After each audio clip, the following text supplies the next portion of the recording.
we started with a new chapter, Human Reproductive System, which comes in second year NCERT, chapter number 3.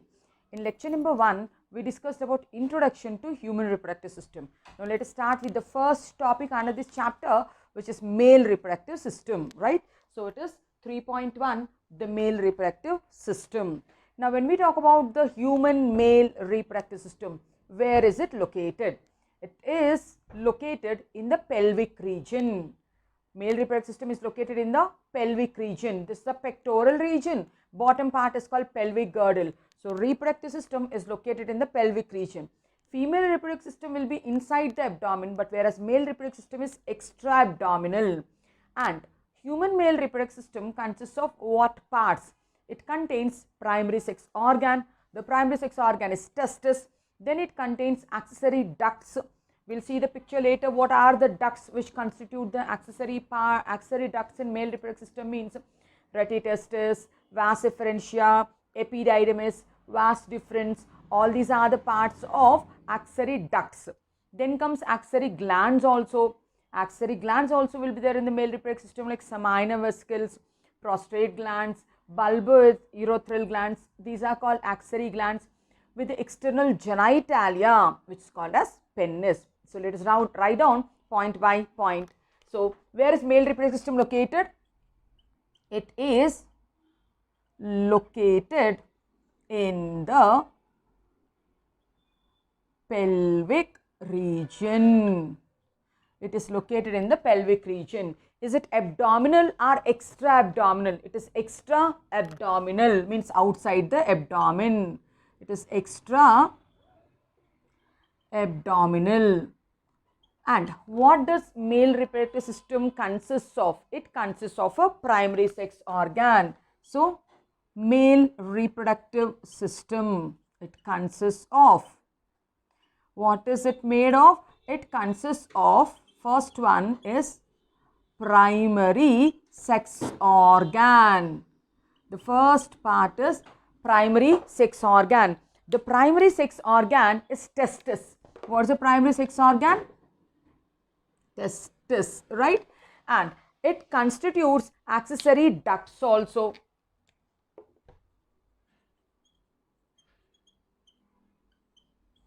So what are there in the accessory ducts? How many things we can call them as accessory ducts? Means I told the first duct-like structure is called retitestis.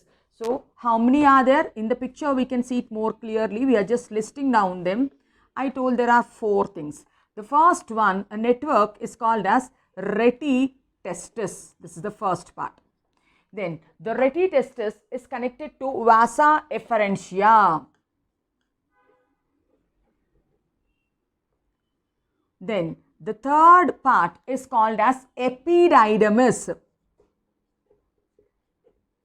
Is also an accessory duct only. The last one is vas deferens. What is the last part? Vas deferens. So all these 4 will make the accessory ducts of the male reproductive system. And I told there are accessory glands also. What are the accessory glands of the male reproductive system? So the accessory glands, there are 3. What are the 3? The first one is seminal vesicle, second one is prostate gland, and the third one is bulbourethral glands. So the 3 names are 1, 2 and 3. The first one I told paired, seminal vesicles. Then second one is unpaired, it is prostate gland. And the third accessory gland is called, again it is paired, it is called bulbourethral gland. The third one is paired, bulbourethral glands, which are also called, Cowper's glands. It is also called Cowper's glands, right? So these are the accessory glands with the male external genitalia, which is called as penis. Male external genitalia. What is the male external genitalia? The copulatory organ which participates in copulation, called as It is called as penis. So children, all this will together make a male reproductive system. So it includes the primary sex organ, which is called as testis. It includes accessory ducts like retitestis, vas efferentia, epididymis and vas deferens. It also includes accessory glands like paired seminal vesicles, then unpaired prostate gland and paired bulbourethral glands. It includes the main external genitalia, which is called as penis. Now, we should understand what is the primary sex organ, what is the secondary sex organ. Now, we have to see what do you mean by primary sex organ. Primary sex organs are those in which the gametes are produced, in which the sex hormones are released. Means primary sex organ participates in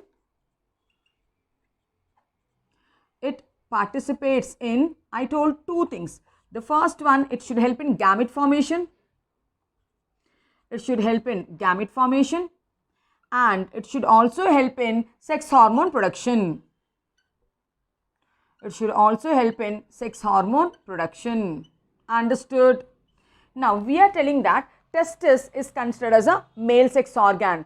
Primary sex organ means in the testis, gametes should be made. What are the male gametes called? The male gametes are called as sperms, right? So that means now you got a hint, where are sperms produced? Inside the testis. So a tadpole-like structure, no? Head, neck and tail will be there. This is acrosome and this is nucleus, right? So this is a structure of a sperm. The sperms are produced inside the testis only. And what is a male hormone? Testosterone, androgen. The male hormone is called as androgen. Familiar androgen is testosterone. So hormone is produced, gametes are produced, then call it as a primary sex organ. Then what do you mean by secondary sex organ? Secondary sex organ will not produce gametes nor it produces hormones. It participates in copulation. It helps to maintain the reproductive system. So secondary sex organ, I am telling, it helps in copulation. It helps in copulation, mating process. Now in male, the secondary sex organ will be penis because it helps in copulation. So did you understand? So the male reproductive system, it is in the pelvic region, it is extra-abdominal. The parts of the male reproductive system are 1, 2, 3 and 4. So you should understand what is a primary sex organ. Primary sex organ is the one which helps in gamete formation, which helps in hormonal production. Secondary sex organ is the one which maintains the reproductive structures, which helps in copulation. Take a screenshot. Yes. Now let us discuss about one by one, right? We'll start with testis, which is a male gonad.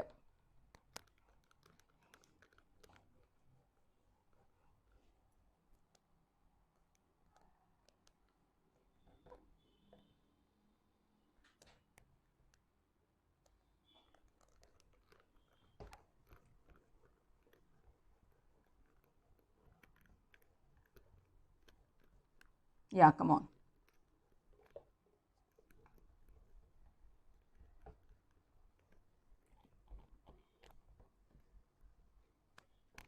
So we'll talk about testis.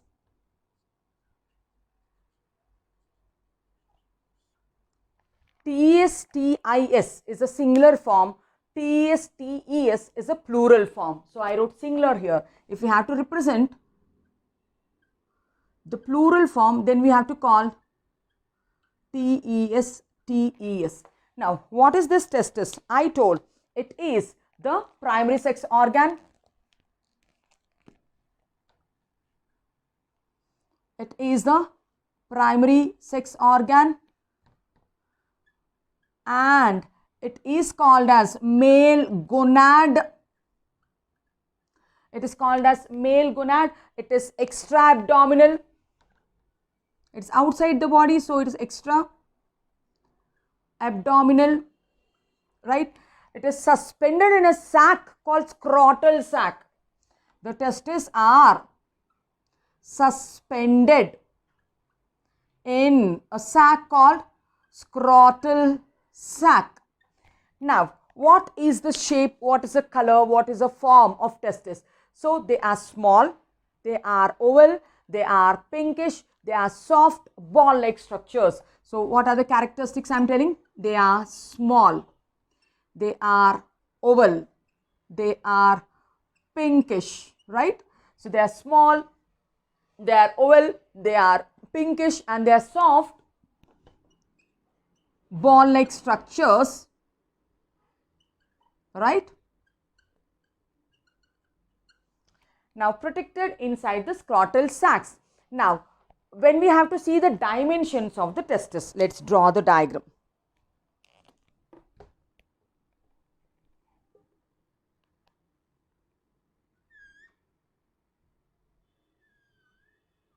So this is a scrotal sac, okay. Now this is a canal through which it goes into the abdomen.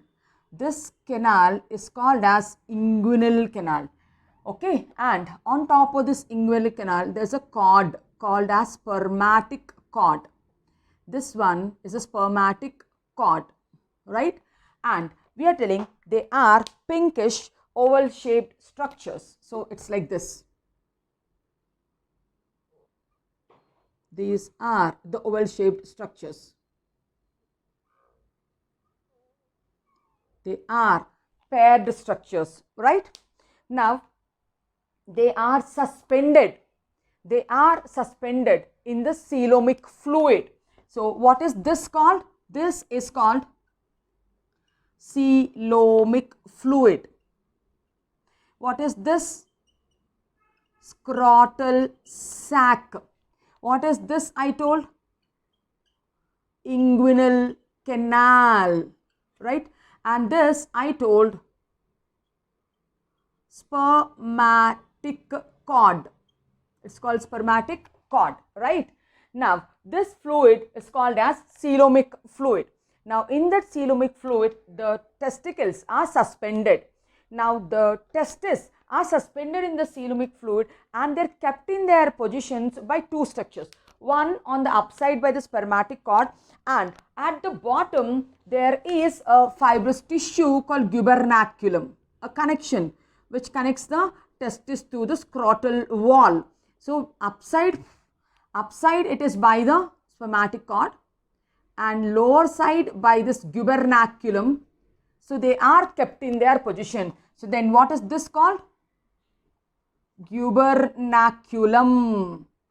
This is called gubernaculum. With the help of spermatic cords on the top and gubernaculum, the testes are suspended in their place. And if we have to talk the dimension, so what is the length we have to see, what is the width we have to see, what is the thickness we have to see, and what is the weight also we have to see. Now its width is this, it is 2 to 3 centimeters. So width is 2 to 3 centimeters. Length is this, its length is 4 to 5 centimeters. So the length is 4 to 5 centimeters. The thickness is again the same, 2 to 3 centimeters. Each testis thickness will be 2 to 3 centimeters. The weight of the testis, each testis weighs 12 grams approximately. It is 12 grams. So this is about the dimensions, and the septa which is separating is called as scrotal septa. The inner partition which separates is called as scrotal septa. Outside if you see, there will be a suture like line. Outside if you see, there will be a suture like line. Inside it is called as scrotal septa. Outside is called raphe. The outer partition what we see is called as raphe. The inner partition is called scrotal septa. Understood? Understood? Now, if we have to see, the testis will be ventrally placed. Then the testes are extra-abdominal. They are connected to the dorsal abdominal wall. Ventrally they are located, but they should be attached to the dorsal abdominal wall by the spermatic cord. So, testes are attached. They are attached to the dorsal side, abdominal wall. They are attached to the dorsal abdominal wall. Through. How are they attached to the dorsal abdominal wall? Through the spermatic cord. Through spermatic cord. Now, this spermatic cord is a thick tube-like structure in which what is that? Artery will be there, vein will be there, lymph vessel will be there, nerve cord will be there, and vas deferens also will be running. Spermatic cord, what does it has? It has an artery. Inside the spermatic cord, one artery will be there. Yeah, this is a artery.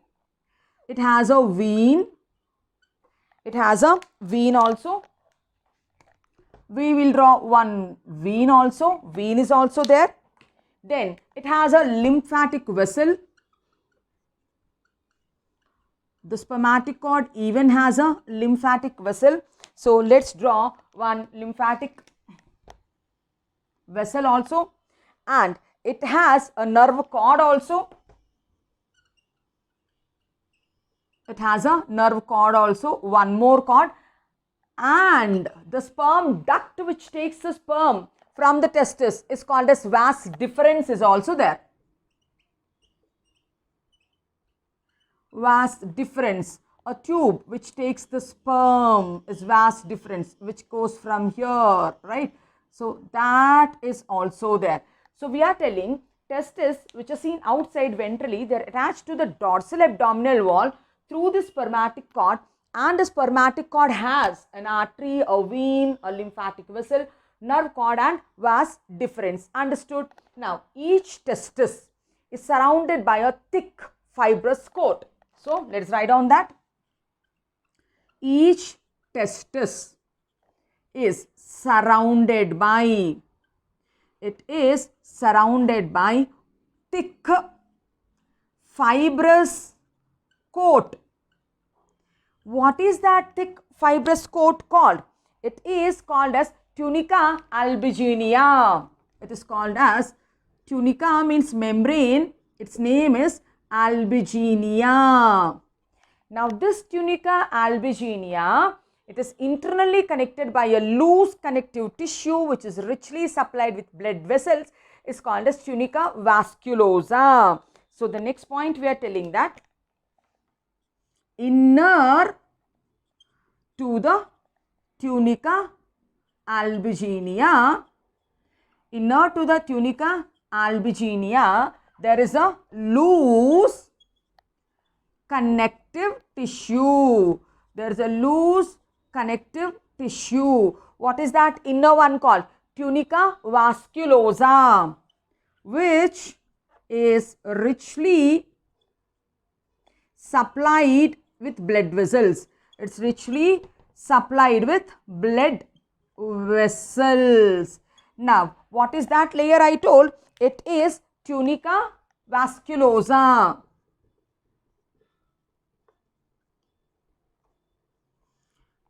Outer to the tunica albuginea, there is one more thick double layered membrane which is called as tunica vaginalis. Inner to tunica albuginea, vasculosa is there. Now outer to tunica albuginea, there is a double layered, there is a double walled thick layer. What is that thick layer called? I told it is called as tunica vaginalis.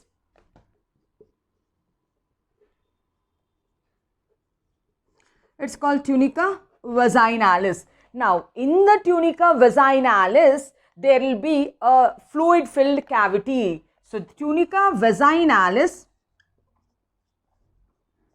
has fluid filled cavity. The outer layer has fluid filled cavity. So, that fluid is called as hydrofluid. Now, have you heard of a condition called hydrocele? In some people, in some men, usually during the old age, what happens? The fluid which is present in this tunica vaginalis gets inflamed because of some infection, prostatic infection, or because of any infection in the testis, it gets inflamed and it will be painful. That clinical condition is called as hydrocele. It is because of this hydrofluid which is present in the tunica vaginalis, when it gets inflamed, that clinical disorder is called as hydrocele. So we are telling that each testis is covered by a thick fibrous coat which is called as albuginea. Outer to albuginea, two layered wall is there. It is called as tunica vaginalis, which is having a fluid filled cavity. Inner to the albuginea, one layer is there. It is a loose connective tissue. It is called as tunica vasculosa. Understood? Now this tunica albuginea, which is in between, will protrude inside and divide the testis into compartments called as testicular lobules. Tunica albuginea protrudes and divides. What it is dividing? It is dividing the testis into 250 testicular compartments. It's dividing into 250 testicular compartments. What are the testicular compartments called? They're called testicular lobules. They're called testicular lobules. What did we see on this board? We came to the first one, the male sex organ, the male gonad is called testis. TES is a singular form, TES is a plural form. So we are telling that it's a primary sex organ where the hormones are made, where the gametes are made. And it's a male reproductive part, it's a male gonad. It is outside the body, extra abdominal. It is suspended in a sac. The sac is called scrotal sac.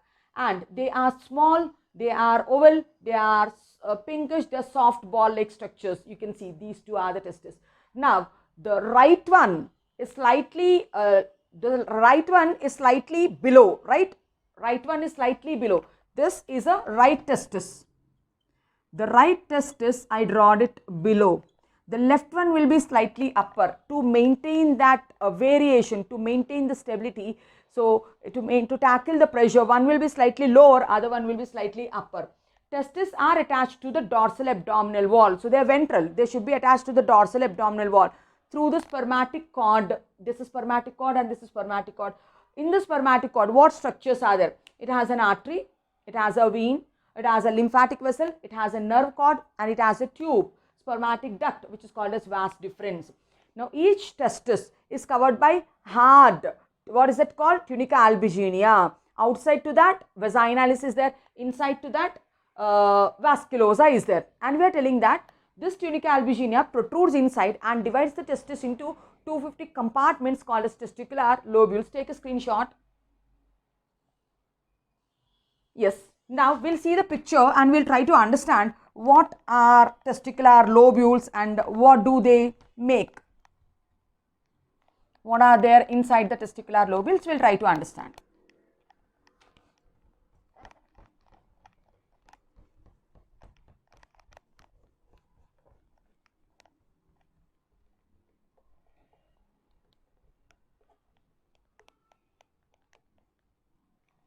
Yes.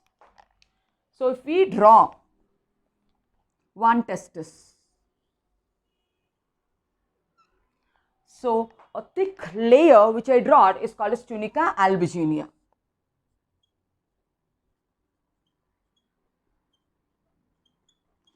And we told outside the tunica albuginea is a double layer tunica vaginalis. So, let us draw that.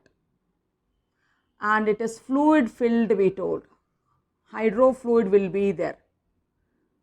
So, this one is one layer. And see, I am showing the fluid filled cavity. What is this called? It is called tunica vaginalis. And this space is fluid filled. This is fluid filled space. And inner to that is tunica vasculosa. But then we are telling this tunica albuginea will go inside, protrude, and each testis is divided into 250 testicular compartments. So, let us do that. One compartment, another compartment, another compartment. Like this, it will divide it into 250 testicular compartments. Okay. Now, in each compartment, what is this called? This is called testicular lobules. And inner to this tunica albuginea is a fluid, what did we tell? Blood filled layer. What is it called? Tunica vasculosa. This is vasculosa. This is vasculosa. This is vasculosa. This is also vasculosa. And this is also vasculosa. So the inner layer is called tunica vasculosa. So which is again richly supplied with blood vessels. Now in each testicular lobule there are 1 to 3 highly coiled tubules which are called as seminiferous tubules. So each lobule has 1 to 3 highly coiled tubules. What are the tubules called? I told they are called seminiferous tubules. They are called seminiferous tubules. Let us draw them. One tubule, another tubule and the third tubule. They are highly coiled and these are the free ends of the seminiferous tubule. So each lobule is having 3 seminiferous, 1, 2, 3 or 3 seminiferous tubules will be there. And all these seminiferous tubules free ends will join to make a network. So that network, what is it called? It is called retitestis. So the seminiferous tubules are joined to make a network. That network is called as retitestis. So all these seminiferous tubules are joined to make an irregular network. The irregular network of the seminiferous tubules is called as retitestis. Now this retitestis opens into tubules. Here the retitestis will open into tubules. One tubule, second one, third one, fourth one, fifth one. So like this 10 to 20 tubules will be there which are formed by the retitestis. Now these tubules are called as vas efferentia. So what is this part called? This part is called vasa efferentia.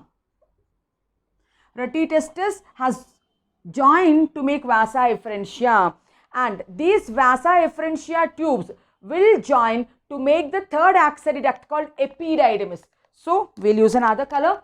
All this vasa efferentia will join to make epididymis. Actually epididymis is posterior, means it will be seen behind the testis. Okay, but if we have to visualize it, it will be like this.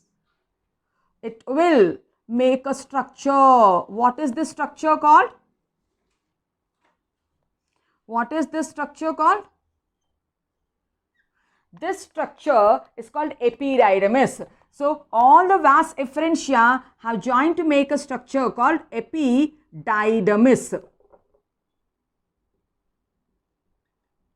This is epididymis. Understood? So seminiferous tubules has joined to make an irregular network called retitestis.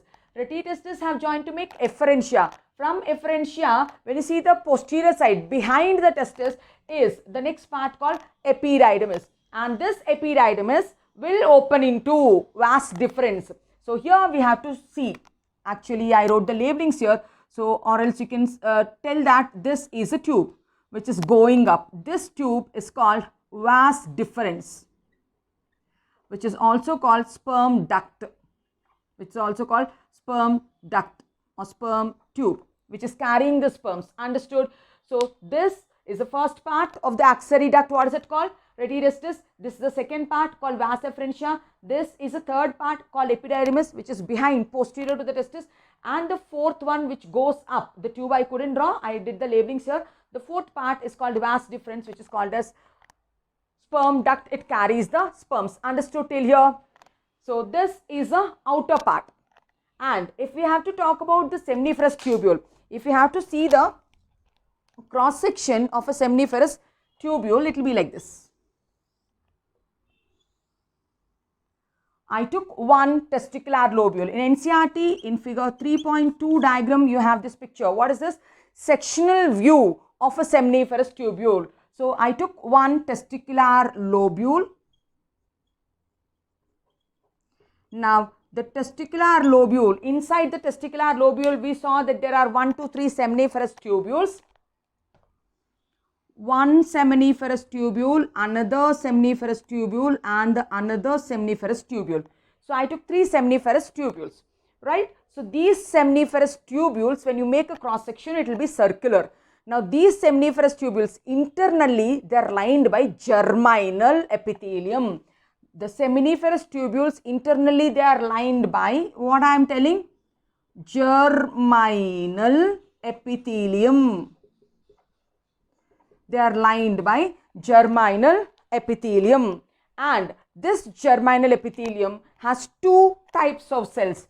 The first cell, which are cube-like, which are sperm mother cells, they are called as spermatium.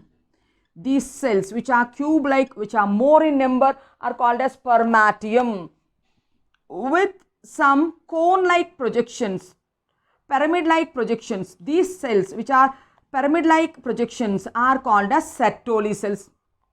This is Sertoli cell.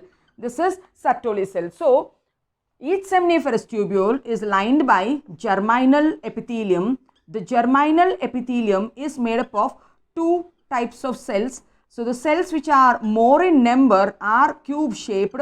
And what are the cube-shaped cells called?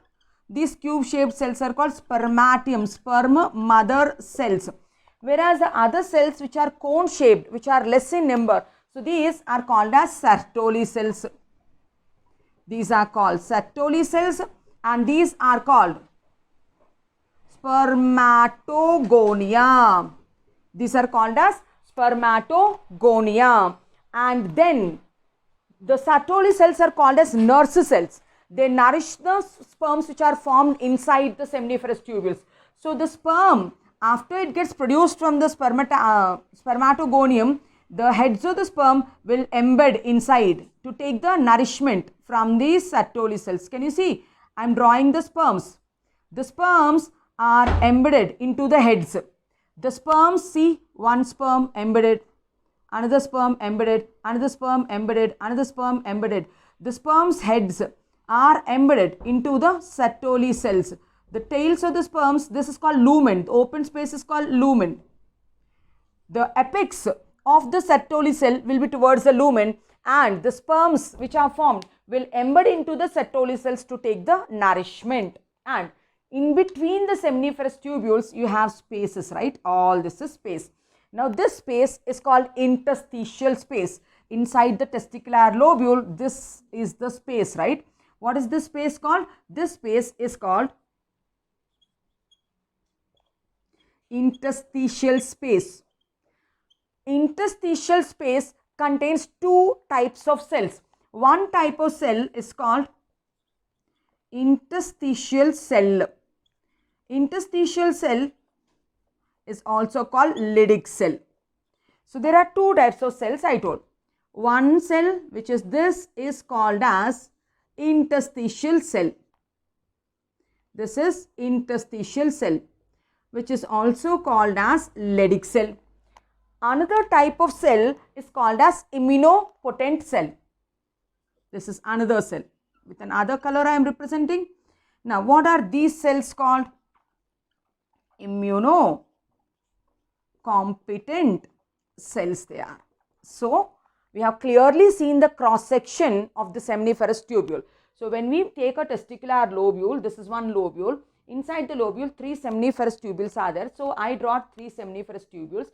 If we take one seminiferous tubule contains 2 types of cells. More number of cells which are cube shaped are called as spermatogonia, sperm mother cells, the cube shaped cells. The other cells which nourish the sperms are called as Sertoli cells. The apex of that cone is towards the lumen. The base is attached. The sperms, after they are produced, they need food. They embed into the Sertoli cells and they take their nourishment.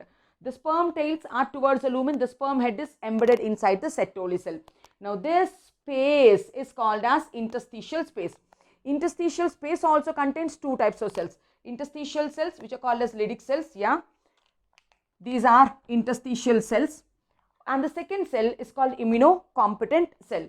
You understood the picture? Take a screenshot. Then we will write the content also once. Yeah. Now we will write the content also.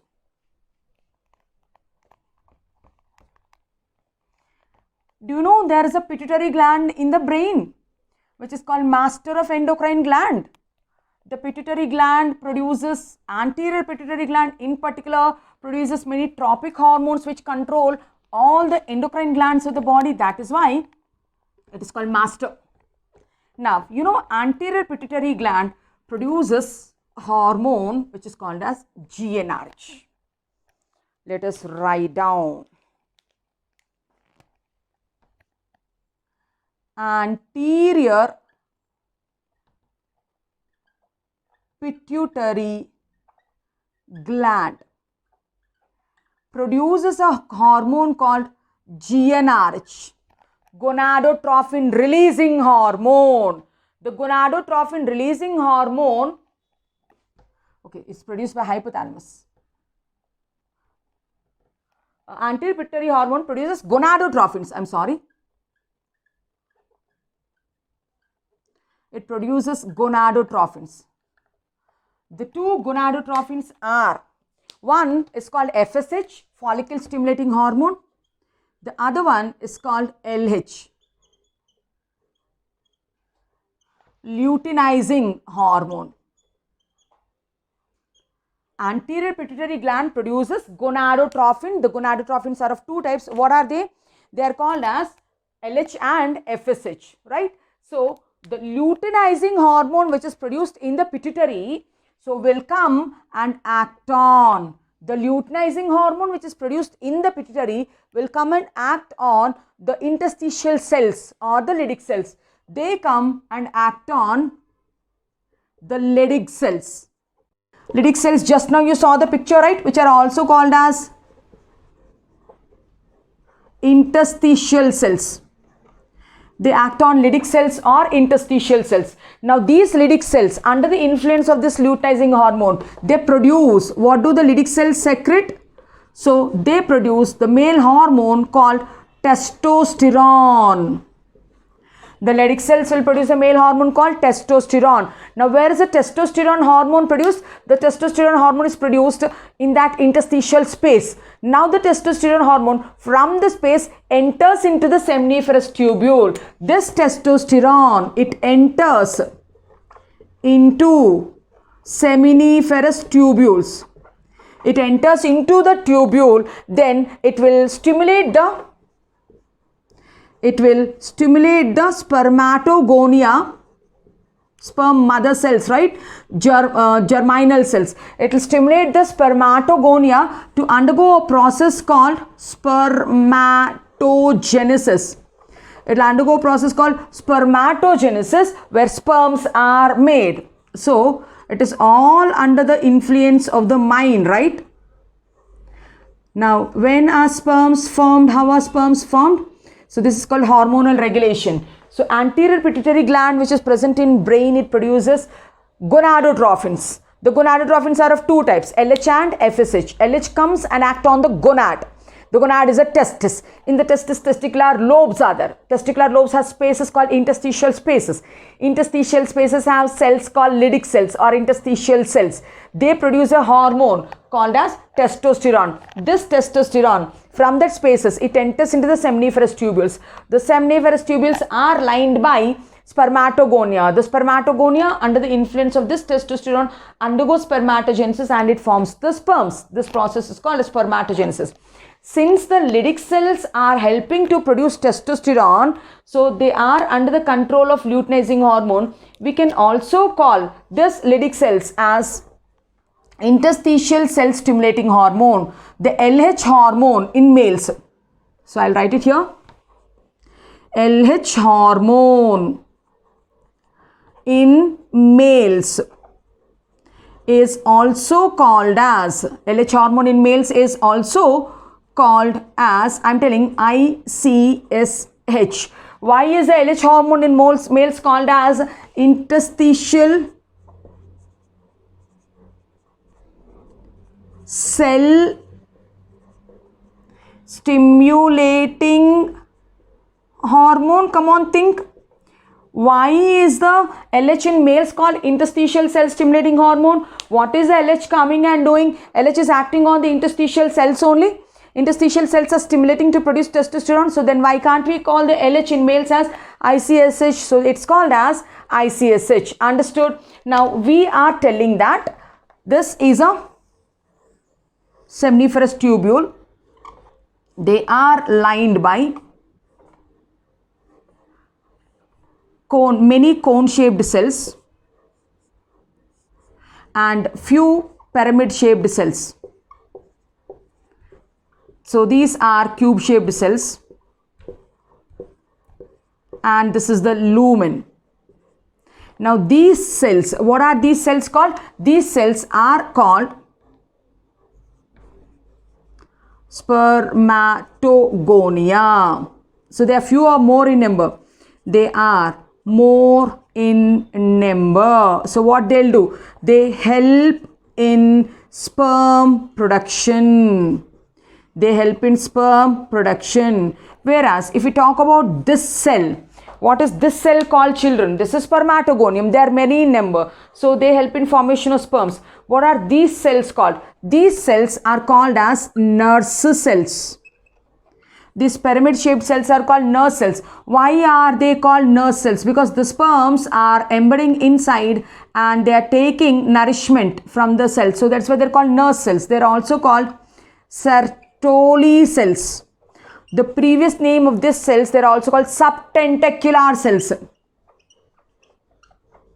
They're also called subtentacular cells. So what is the role of these subtentacular cells? They help in nourishment. They help in nourishment of, that is, they go inside and they take nourishment. After they're completely nourished, they come into the lumen and then they come into the ducts. Understood till here? Understood till here? Now we need to talk about scrotum. Take a screenshot.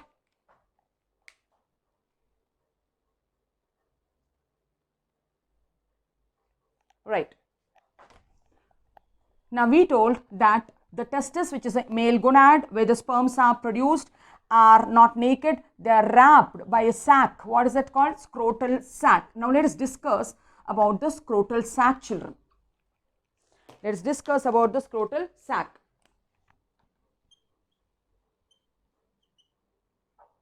Now tell me, what is scrotum? Scrotum is loose, pigmented pouch of skin, isn't it? Scrotum is loose, pigmented pouch of skin. It's a pigmented pouch of skin. What happens? Hangs in front of the thighs. It hangs between the thighs.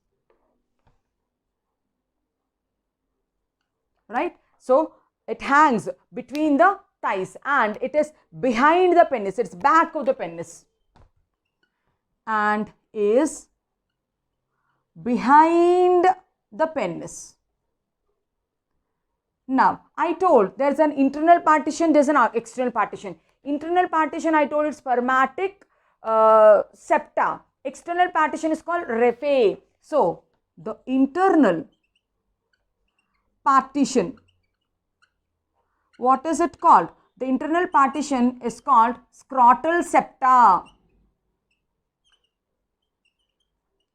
And what is the external partition called? The external partition is called raphe. Now, what will the scrotum do? Scrotum will maintain the body, the temperature inside. Scrotum maintains 2 to 2.5 degrees lesser than the body temperature. If the body temperature is 37, then the temperature which is inside the scrotum will be 34.5 or 35.